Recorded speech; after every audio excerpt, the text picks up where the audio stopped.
We have to go back to our Lord. আমাদেরকে ফিরে যেতে হবে আমাদের রবের কাছে। আমরা কেউ আজীবন থাকতে আসি নাই। থাকতে পারবো আজীবন?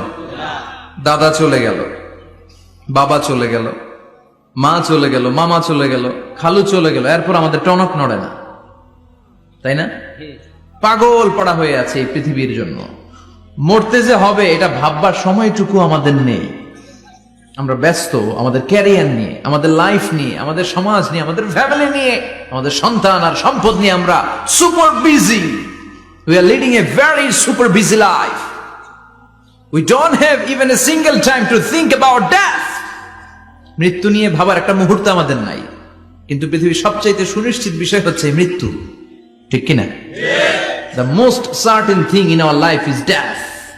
আমাদের জীবনের সবচাইতে সুনিশ্চিত বিষয় হচ্ছে মরণ। মরবই আমরা।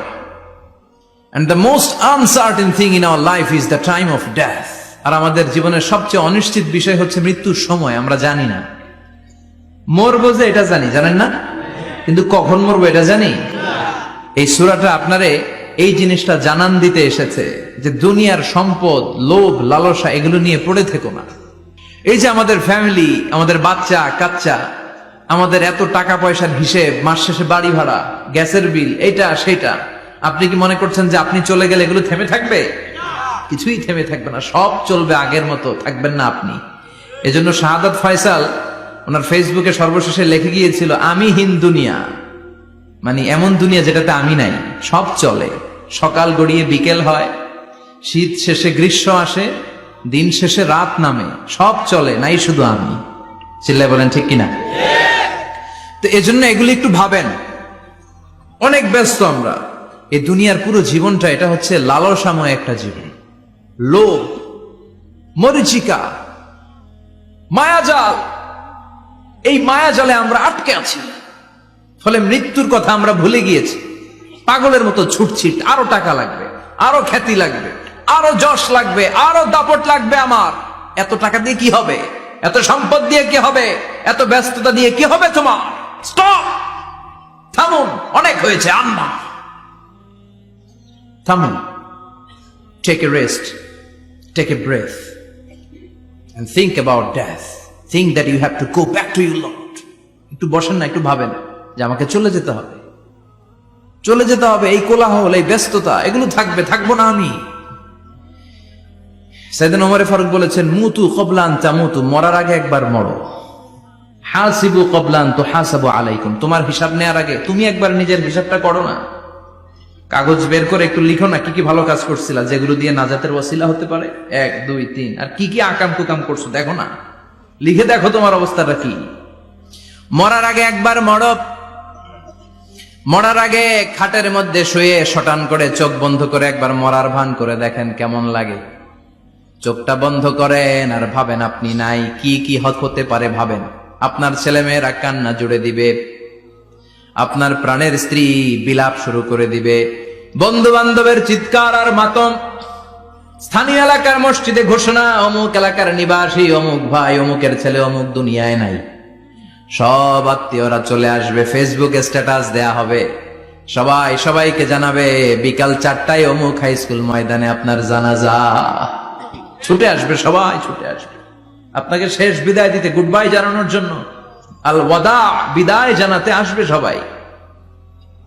4 তাকবীর দিয়ে আপনার জানাজা হবে, অশ্রুসিক্ত জানাজায় আপনার বিদায় হবে। কাঠের খাটিয়ার মধ্যে করে কাঁধে তুলে আপনার কবরে নেওয়া হবে। আগে থেকে খুঁড়ে রাখা কবরটার মধ্যে আপনারে বিছিয়ে দেয়া হবে। বাঁশের কচি দিয়ে তার উপরে মাটির চাপা দিয়ে সব চলে যাবে। ভাবেন না একবার চোখ বন্ধ করে, this is the circle of life, this is the nature of life. এটা সবার হবে, আমার হবে, আপনার হবে। এত মায়া, এত ভালোবাসা কই যাবে? কেউ থাকবে না। সবাই আপনার অন্ধকার কবরে রেখে দিয়ে চলে আসবে।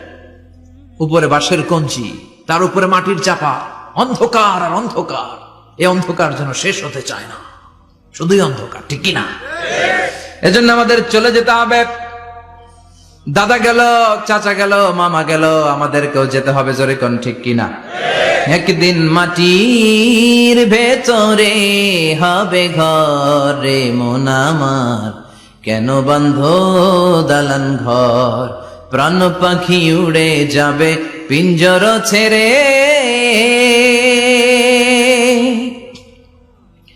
ধরা ধামে সবই রবে তুমি যাবে চলে, বন্ধু বান্ধব যত মাতা পিতা দ্বারা সুত সবই হবে তোমার পরে, মন আমার কেন বান্ধ দালান ঘর, একদিন মাটির ভেতরে হবে ঘরে, মন আমার কেন বান্ধ দালান ঘর। ঠিক না? সব করে থাকবে, চলে যেতে হবে আমাদেরকে।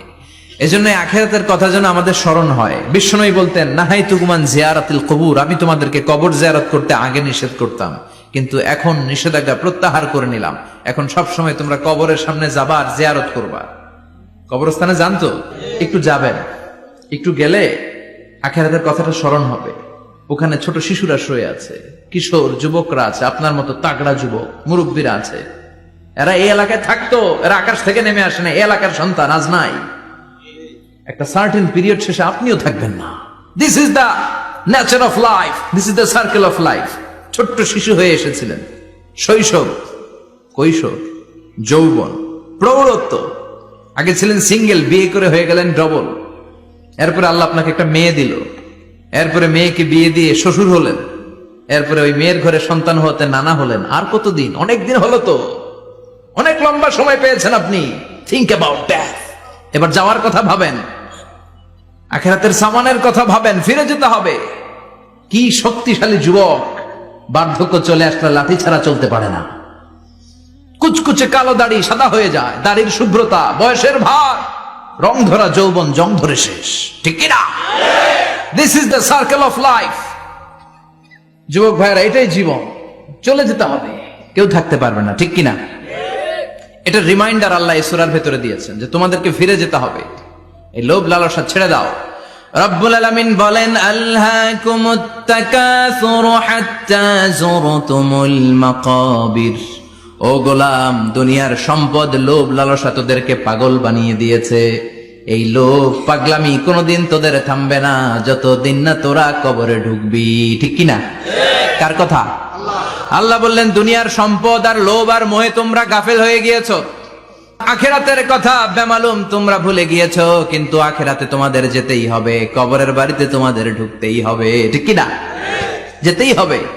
আমরা ভুলে যাই। আলহাকুমুত তাকাসুর, অতিরিক্ত পাওয়ার লোভ, বেশি বেশি খাওয়ার লোভ, বেশি বেশি জমানোর লোভ মানুষকে গাফেল বানিয়ে দিয়েছে।